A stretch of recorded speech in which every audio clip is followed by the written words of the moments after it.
Yo, what's going on, everybody? Welcome back to the Trophy Case Podcast. I'm your host, Anthony Pucci.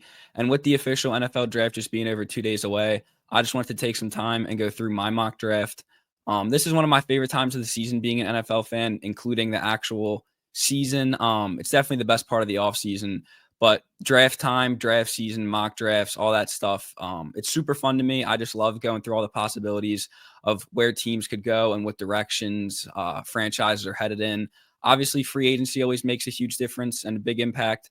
But I mean, the first couple rounds of the draft and even this past couple years, the later rounds have proved to be really impactful on the overall, like how teams do. So I'm really excited, super excited to see obviously where the Eagles go, hoping for a little Malachi Starks, but we'll talk about that soon.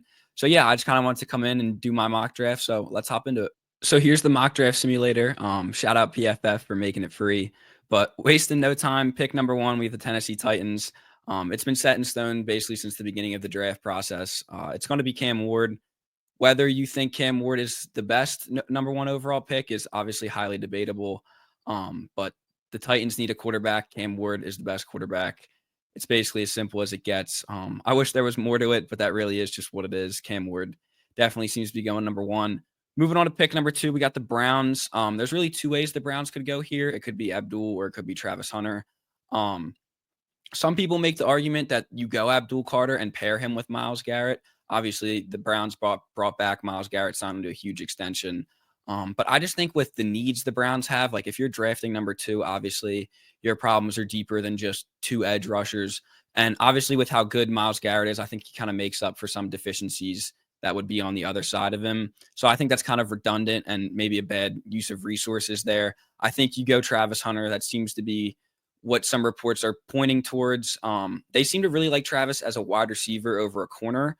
I know he said that he's going to play both ways, and if you're a team that's not going to let him play both ways, like don't draft him. So I assume the Browns obviously have heard that, and they have a package for him to play on defense. But it seems to be that a lot of teams, and the Browns in particular, are really viewing him as a wide receiver over a corner. So I think the Browns do go Travis Hunter there at number two. And then for the Giants, it's pretty simple as well. You just go best player available. There's kind of a 5 or 6 blue chip players in this class to me. And Travis is one, Abdul is one. And with him still being on the board and it being a position of need, I think you just obviously take best player. Abdul does have some slight injury concerns to some people with his shoulder and his ankle, but he's obviously a beast, best edge rusher in the country, played it just really one season and was the best in the business at it. So I think you definitely go Abdul Carter here at 3 to the Giants. Now moving on to 4, the Pats. They could go a bunch of different ways, to be honest. If I was doing trades in this draft, I would have them trade down here, and I would say that's pretty likely, especially if the board goes like this. I know some people think that there's some smoke about Shedeur going to the Giants at 3, but I just think that's too high, and especially when you have a player like Abdul or even Travis Hunter looking you in the face, you have to just take one of them too. But I would say this would be a trade down spot for the Patriots. Overall, though, I do think they go the route of just improving their O-line and trying to protect Drake May. I know, obviously, I honestly could see there's a run in here with 4, 5, and 6 where I really could see Genty going as high as 4, especially because that seems to be the Patriot way. Even though Belichick's not there anymore, that seems to be still like their kind of identity. They like to run the ball. I think that could also really help Drake May's development if he doesn't have to air it out a bunch, and that can kind of take some pressure off him. So I could see Genty going as high as 4 here to the Patriots, but overall, I have them going Will Campbell out of LSU. I know there's some concerns about his arm length, and he's not like the biggest. Maybe he tends or he scouts out to be more of a guard rather than a tackle. But I think either way, he'd be super valuable to the Patriots. I think he'd be a great help to Drake May and just a great boost to that O-line overall. But moving on to 5 here, I know recently there's been a lot of talk about could this be Genty too, with the Jags not really sold on Travis Etienne long term. I'm not so sure. Honestly, I still think Etienne is serviceable enough to the point where you go somewhere else if you have the 5th overall pick. Like to me, and what I'll have here is T-Mac, Terrota McMillan going to the Jags. I think with Liam Cohen coming over from the Buccaneers, obviously they've had Mike Evans over there and Godwin. I think he could look to do something very similar here in Jacksonville with T-Mac being huge, kind of that X receiver similar to Mike Evans. He kind of becomes your number one alpha, and then that allows Brian Thomas Jr. to move more to the outside and him to be your downfield field stretching threat. That's obviously what he was more of at LSU, and then last year he was kind of forced to be the guy in every aspect of it, and he was obviously phenomenal. Like, no shade to Brian Thomas Jr. at all. He's an absolute beast, but I think his skill set could be utilized even more if he had a dude like Terrell McMillan alongside him. So I have him going to the Jags there at 5, and then 6. I do have Genty going here. Obviously, with Pete Carroll being their new head coach, Pete Carroll loves to run the ball like a lot of the old school coaches do. Genty, obviously phenomenal player, could have won the Heisman. A lot of people have questions about his receiving ability. I honestly think that he just wasn't asked to do that much at Boise State. Like I've said in previous videos, Boise State to me definitely had an agenda, and they definitely were going for the Heisman for the school and the program and everything. They definitely wanted to have a Heisman winner. So they were just feeding Genty carries. You could see at a couple points where maybe he didn't need straight rushing carries, or he didn't need per se to stay in the game. They still fed him the ball. But Genty, obviously one of the best contact balances I've seen, similar to Alvin Kamara in that way to me, where he just bounces off tacklers. He just has a nose for staying upright and keeping his legs going. And again, obviously we know how a phenomenal runner he is. I do think the receiving part is an underrated facet of his game. And I feel like in an offense like the Raiders that could ask him to do some routes and do some things out of the backfield, I think he's more than capable of doing that. So I have him going there to the Raiders. And then moving on to number 6, the Jets. I have the Jets taking Armand Membou out of Mizzou. Obviously, the Jets could use a lot of everything, to be honest. They're now out of the Aaron Rodgers business. Thank goodness for the Jets. That was just a complete disaster. But at this point, the Jets kind of need a little bit of everything. In my opinion, people kind of overrate how good their roster is overall. Like, obviously, Garrett Wilson's very good, but then who's their second guy now? No Devontae. Breece Hall, in my opinion, is very good, but who's their 2? You don't need a super great 2, but you need somebody who can take carries off Breece, especially when he's been injured in the first part of his career. Sauce is good. He had a down year last year, but then is the wide receiver 2 or the cornerback 2 that good? No. I just feel like they have a lot of really good guys, but not much after that. So I feel like they just need, honestly, a little bit of everything. And I think Membou here would be perfect for them. I think the first step of their rebuild is shoring up that O-line. And I think Membou is overall the most gifted tackle. He's obviously huge, complete mauler. He's a beast. So I think he'd be perfect there for the Jets. Moving on to pick 8, we got the Carolina Panthers. Here for the Panthers, I have them going Jalen Walker out of Georgia. He's another phenomenal athlete. Huge upside off the edge, really high character. Everybody who's talked about him has just said how great of a player he is, how much of a leader he is, how smart he is.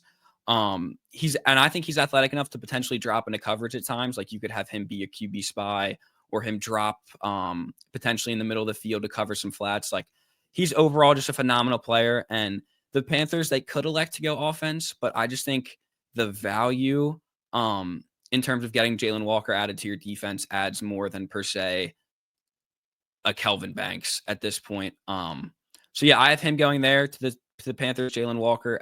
And then moving on to the Saints, I have them taking Mason Graham.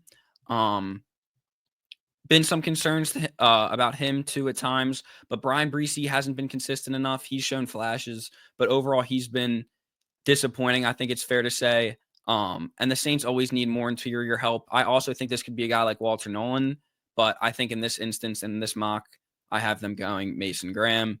Moving on to 10 now, it's the Bears. I think, honestly, until this point, this board has basically gone as worse as it can for the Bears. I think the Bears would have loved to get Genty or even a Membou or even a Jalen Walker to add to that defense. I just think now they would definitely have to adjust, because I think one of those guys, again, would be one of their first options. But here I have them adjusting and going Kelvin Banks. He's not – there he is. I have the Bears taking Kelvin Banks here. He's obviously another huge player. The Bears fixed their interior O-line this offseason with their additions, and then they obviously have Darnell Wright to play right tackle. So I think here they shore up their O-line completely, really give Caleb the best chance to succeed now that he has a more than competent offensive line, pretty decent receivers, even depending on what goes on there with Keenan. But yeah, I think they shore up the left side of their O line, and then the Bears have honestly one of the best offensive line units in the entire league if everybody can stay healthy over there. So I think that makes a lot of sense. Moving on to 11 here, the 49ers, they could also go a couple of different ways. Obviously, especially if they pay Purdy too, they're going to have to find some really good hits throughout the draft. Here, I have the 49ers actually taking Walter Nolan. Beast, absolute massive dude inside. Mauler on the run. He's really good against pass too. He can play all three downs. A lot of the times with a guy of his size and just like this style of player, you really see them not be a 3-down player, kind of like a Jordan Davis. But Walter Nolan is an absolute beast. He's going to play all 3 downs. He can do it he can do it against the run. He can do it against the pass. I think he would be really good for the 49ers, especially since after they've paid Hargrave and he's now left. He was kind of disappointing too. I think he would be Nolan would be a perfect guy there to slide in for the 49ers. Moving on to 12. I don't even want to talk about the Cowboys, obviously. Hate the Cowboys, but they do have to make a selection, hypothetically. So here, they could I think the Cowboys would love for Genty to have fallen, or maybe to have moved up slightly for Genty. I think that would honestly make the Cowboys pretty dangerous, but I think that makes too much sense and would make them really competent on offense. So that's not what I think Jerry Jones is going to do. Whatever is smart, Jerry tends to do the opposite, in my opinion. So here for the Cowboys, I have them going honestly either Matthew Golden or Luther Burden. I think they're going to try and go receiver. I think Jerry's going to want to make a exciting pick once again, kind of when he got CD. I think you definitely need somebody to pair alongside CD to take some pressure off him, because right now he's really the only person you have to worry about in terms of their offense. So I think they go wide receiver here to pair with CD, and I am going to have them go Matthew Golden here. Keep him in state. Obviously, he started off at Houston. Now he plays at Texas. I think he'll just be great next to CD. Why is it still loading? Come on, just throwing me off here. But yeah, Matthew Golden obviously tested great, was great for the Longhorns this season. Even outperformed his teammate Isaiah Bond, who a lot of people thought he was supposedly faster. But he tested better, looked better throughout the season. So yeah, I think Matthew Golden would be a pretty good pick here for the Cowboys. But I don't know why it's still loading here. I'll come back. As soon as I paused my recording, it loaded. So I don't know what the problem was there. But anyway, we move on. 13, it's the Dolphins. Dolphins, again, need a lot of help. They could go offensive line here, obviously, with their offensive line just being battered and overall just older. But here, I'm going to elect to go Will Johnson out of Michigan. I know there's been some concerns about his arm length, maybe his downfield speed, obviously his health concerns. I think Will Johnson's still an amazing player. Before these past couple weeks, he was kind of consensus best cornerback in the draft, and now that's kind of fallen a little bit. But I still think great player. I think the Dolphins elect here to go production and what he's done in college and just kind of what he's shown on film. So I have the Dolphins taking Will Johnson there at 13. 14, I think this is honestly kind of a match made in heaven. I have Tyler Warren staying in blue and white and going to the Colts. I think it just makes a lot of sense. I think he'd be a really good weapon for Anthony Richardson if he beats out Daniel Jones for the starting job, which if he doesn't, everything I've said about Anthony Richardson, I've just been completely wrong on. Like, if you can't beat out Danny Dimes, like, I'm sorry, it's Jover for you. But I think he makes a lot of sense. Great receiver, also a great blocker for Jonathan Taylor. And I think it would also be a huge boost for guys like Michael Pittman, guys like Josh Downs, guys like Alec Pierce. I think he just adds it. I think he'd be a great addition for their offense. And I think he'd be an instant impact player. So yeah, I have Tyler Warren going 14 to the Colts. Moving on 15, the Falcons. I have them taking Mykel Williams. Absolute beast. Edge rusher out of Georgia. It's weird. The Falcons usually don't take Georgia players, which is weird. You would think that they're the best players and they're literally from your state, so you would take them, but they tend to not. But I think maybe just a coincidence. I think Mykel Williams makes too much sense here. great edge rusher, super long arms. I think with the right coaching here, he could have huge upside. Obviously now that's a big if. But I think he has all the ability and all the tools to do honestly great things in the league. He's a great edge like his teammate Jalen Walker. And I think he's definitely being drafted over more of his potential over what he's done. I know some Falcons fans might look up his stats if this is how the board would fall and be like, dude, like this was a reach, like he's not that good. This is definitely more of a potential and like just straight raw ability and trait pick. And again, like I said, I think with the right coaching, he could honestly be a phenomenal edge rusher. So it's going to be interesting to see what goes on there in Atlanta, but I have Mykel Williams going there. Moving on next to the Cardinals, I have them going a similar type player, and there he is right here, Jihad Campbell out of Bama. Honestly, some people would say he's really bad in coverage, or you would say he's not a pass guy. He's just straight off the edge, but he's a way better pass coverage guy than you would think, especially for him being 245 pounds. He can rush off the edge. Obviously, he can even drop back into a coverage a little bit, like I was saying, that people don't give him enough credit for. I think that'd be a perfect fit there in Arizona. They obviously could go offensive line too. They need a corner as well. I could also see this being Jahdae Barron, but here I do have them going Jihad Campbell out of Bama. Moving on to 17, the Bengals, they more likely than not kind of have to go defense after that atrocious showing last year.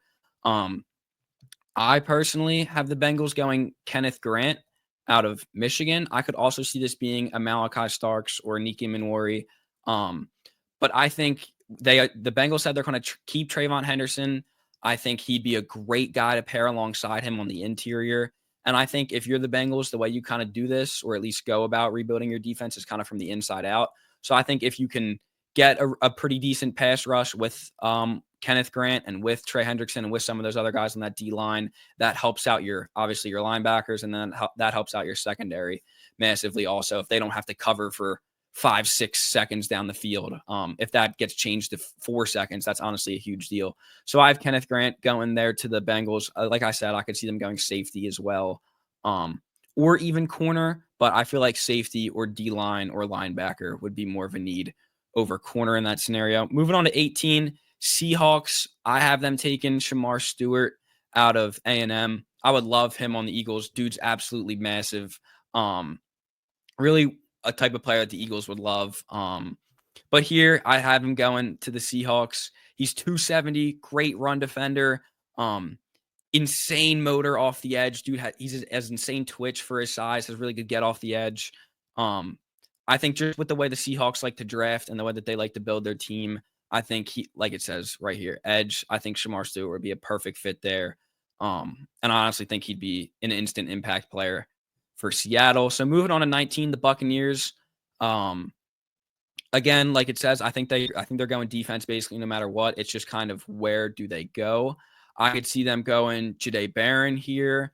I could see them going Mike Green, or even if some of these linebackers or edge rushers in here, like a Jihad Campbell, I think the Bucs would love to have a Jihad Campbell as your Levante David replacement for the long term. But here I have the Buccaneers getting Jahdae Barron, arguably the best cornerback in the draft. He had a great season, great player for the Longhorns. Some people think he's better than Will Johnson. I honestly think he might be, but just in the way I have this board falling, I do have Will Johnson being selected before him. But Jahdae Barron, obviously an absolute beast. I think he's maybe too small to be a boundary corner, but what he lacks in size, he makes up for in instinct and like playmaking ability. He's an absolutely amazing ball hawk. Pick six machine down there at Texas. So yeah, I think he'd be perfect for the Bucs, play alongside Antoine Winfield and just overall help that defense a lot, especially from the back end. So I do have the Bucs selecting Jahdae Barron there out of Texas at 19. Moving on to 20, there's been some speculation with the Broncos about them potentially trading up. I honestly don't know who they would trade up for. I think if the Broncos were to trade up, it would be to make a huge splash and go get a guy like Ashton Jeanty. I think here they could go a couple different ways again, running back, wide receiver. I do have them going running back, and I do have them taking Omarion Hampton out of UNC because honestly, all those guys now over there in Denver haven't really worked out. between guys like, what's his name? Javonte, Devon Vale, Audric Estime. A lot of those, they just haven't really worked out to the best of their ability over there. We know Sean Payton likes to run the ball. And those guys really just haven't he hasn't found like his go-to guy yet. I think Omarion Hampton, there's been a lot of talk about how great of a running back draft this is, but I think he's also a potential first round talent. Great player, and I think he would be a perfect fit for Sean Payton in the way he likes to run his offense. Like I said, this could also really help Bo Nix's development too. Again, like I was talking about, maybe like Anthony Richardson or like a Tyler Warren taking some pressure off him. I think Omarion Hampton could take a lot of pressure off of Bo Nix, which would help him develop in turn. So I think that'd be a pretty good fit there for Denver if they do stay put. And then moving on to 21, here's what everybody's looking for. We got Shedeur going to the Steelers. I think it honestly just makes too much sense. If Shedeur does fall this far, some people don't even think he's falling, honestly. Some people don't think he's a first-round talent. But in terms of the discussion and the way things have been going, this would be a decent fall for Shedeur. Steelers get their quarterback of the future. That way you don't have to – I hope to God they don't mess with in the Aaron Rodgers business if they draft Shedeur. I think that'd be detrimental for Shedeur. I think then you would just have a circus going on. So hopefully if they did end up getting Shedeur, that they wouldn't be interested in Rodgers anymore. But I think at 21, it's just a risk the Steelers have to take. I think it just makes too much sense. And yeah, it just makes too much sense. So yeah, I have Shedeur going there to the Steelers. Interesting fit there. But moving on to 22, Chargers. I have them taking Colston Loveland. Again, kind of like how Shedeur to the Steelers just makes sense. Colston Loveland to the Chargers just makes sense. Obviously, he has that Harbaugh connection. He's a great relationship with Harbaugh. I've played with him. And then I think he's also a great receiver that you can move around the offense. That Los Angeles offense is kind of just looking for playmakers overall and people to help catch the ball from Herbert down the field. And I think Loveland could do that. And yeah, I think he'd honestly be perfect for the Chargers. So I have him going there at 22. Harbaugh gets his boy. Moving on to 23. Packers. I could see them easily going corner with Jair Alexander. Nobody knows how long he's going to be there per se. So I honestly have them taking Nick Emmanwori out of South Carolina. I know he's listed as a safety, but he's phenomenal in coverage. I think he could play corner or safety. I think at this point, the Packers would have rather had Jahdae Barron or Will Johnson. I think if either one of these guys are on the board at 23, they're taking them. But I think in this scenario, you have Nick Emmanwori who can play alongside their current safety. I can't remember his name right now. They got him from the Giants. Oh my God, I can't remember his name.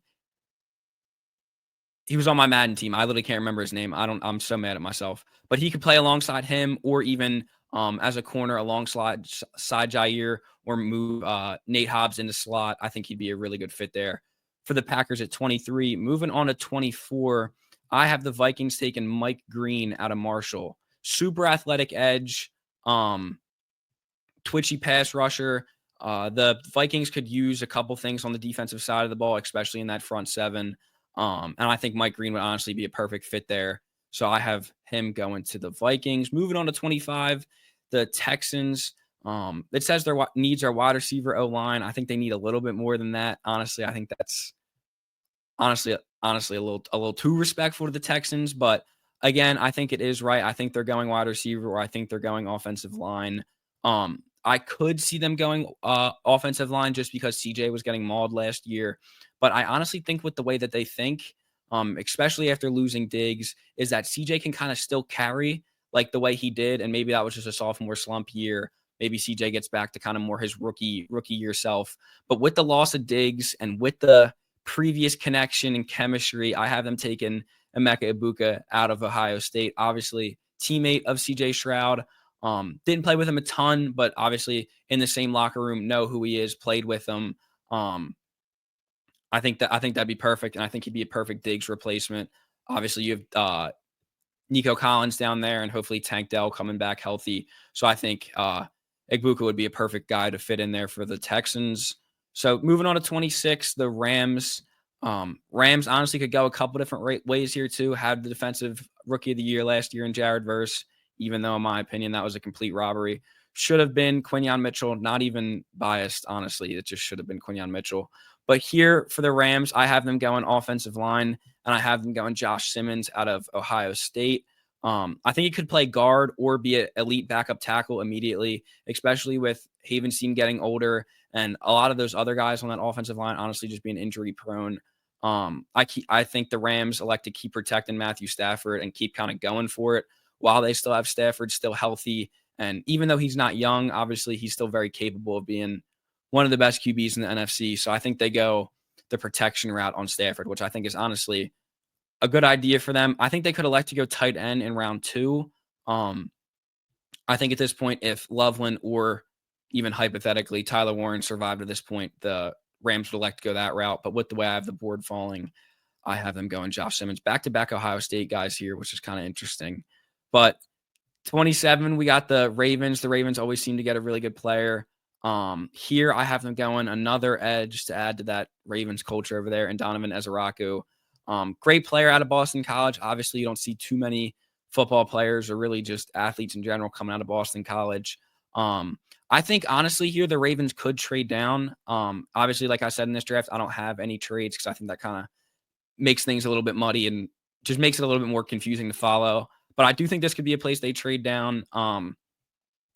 Ezeraku was very productive. He's not the most explosive guy off the edge, to be honest. But I think in that Ravens culture and just the way that they like to run their team, I think he would honestly fit right in and be productive pretty much instantly for the Ravens. So I think that'd be a pretty good pick here.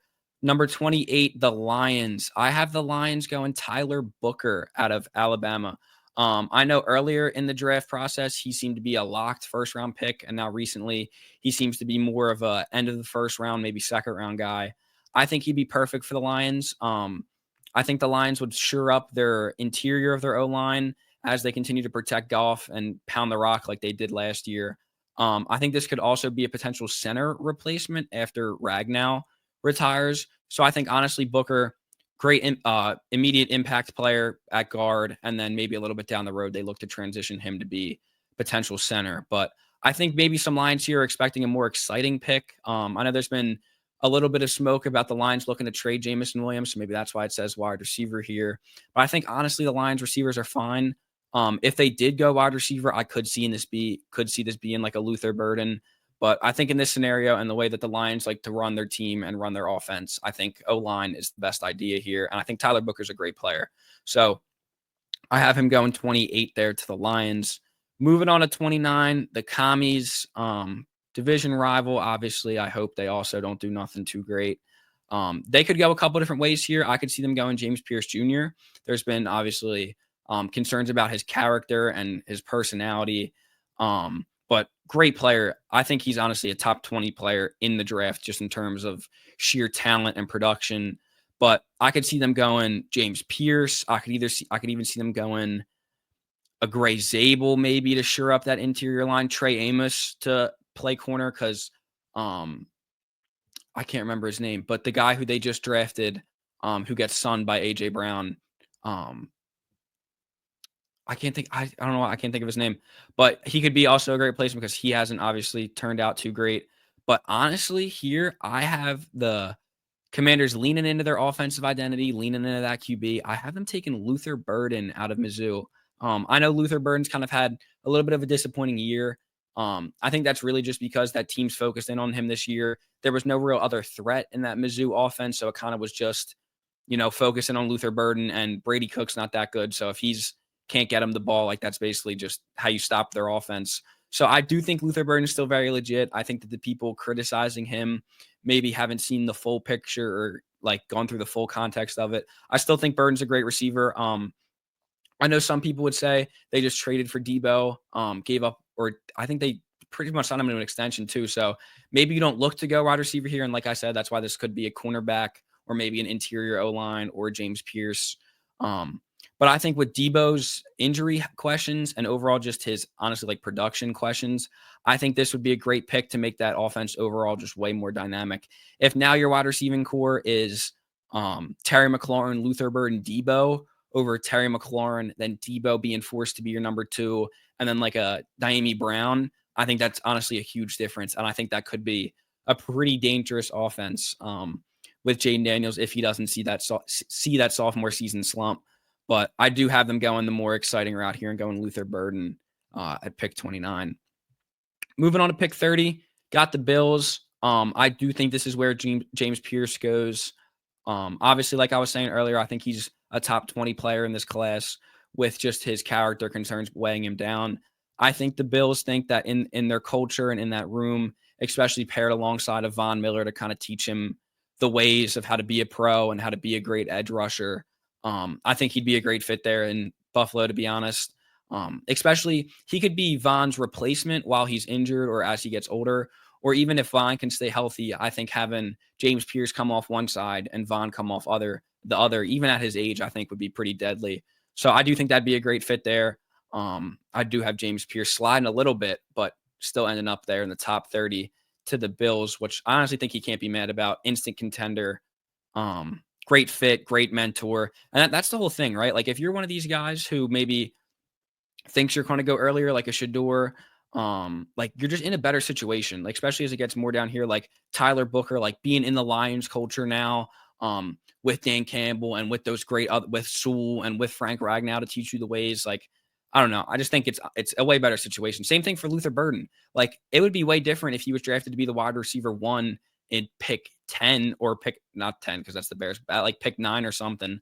It helps his case a bunch too to be able to go in and kind of have like an alpha and Terry McLaurin to take some pressure off you, or have Von Miller to take some pressure off you in the case of James Pierce. Like I think it's huge for players' development and especially for their instant impact. But moving on to the Chiefs, stinky Chiefs. We obviously don't like the Chiefs. Destroyed them in the Super Bowl. Gotta throw that out there. But I have the Chiefs. Honestly, I think this was a great pick for the Chiefs. I have them going Gray Zabel out of North Dakota State. I know obviously it doesn't seem maybe like the most conventional pick, North Dakota State guard. Like, I don't know, that's very interesting. But he's a tackle that scouts out to be more like a guard, in my opinion. Either way, I think it's something that the Chiefs need. I think he could be a Joe Thuney replacement, obviously. He could play tackle on the other side. I think, honestly, he's a plug-and-play guy wherever the Chiefs need him, whether that be inside, outside. I think he'd be instant impact, and I think he's a great player. He's also another one of these guys that maybe didn't scout out to be a first-round guy in the initial first couple runs of mock drafts, but now he seems to have really found his way. I could see him going anywhere from like the Rams here to the Chiefs here at 31. But now the final pick of the draft, we got the Birds, obviously. Favorite team, gotta show love to the Birds. No bias here. I really do think this is how the board's going to fall. I have them picking Malachi Starks out of Georgia. Malachi Starks, obviously, great player, would be a perfect CJ Gardner-Johnson. Get this ad out of here. Perfect CJ Gardner-Johnson replacement. Great conventional free safety, can play too high really, really well. And that's what the Eagles seem to love to play with that Vic Fangio defense. Can also play one high whenever he's needed. I think he's a perfect CJ replacement, like I said. I think he also brings some of that same physicality that CJ brought. So I just think overall he would be a perfect fit for the Eagles.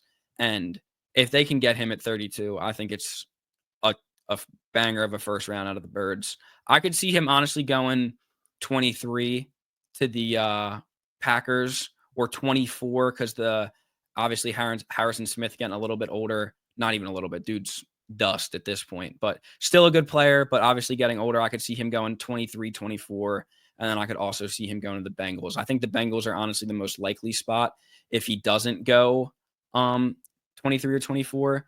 But in this mock, I have the Bengals going D-line, interior D-line to build out that defense. But yeah, here's a complete look at my official mock draft for this year. I'm super excited. I'm recording this on Tuesday. Mock draft, or the official draft's obviously on Thursday. So I'm excited. I'm definitely going to have a first round draft reaction video out to you guys. So expect to have that out in the soon days after the draft. So I'm excited. Yeah, hope you guys enjoyed. Go Birds. Later.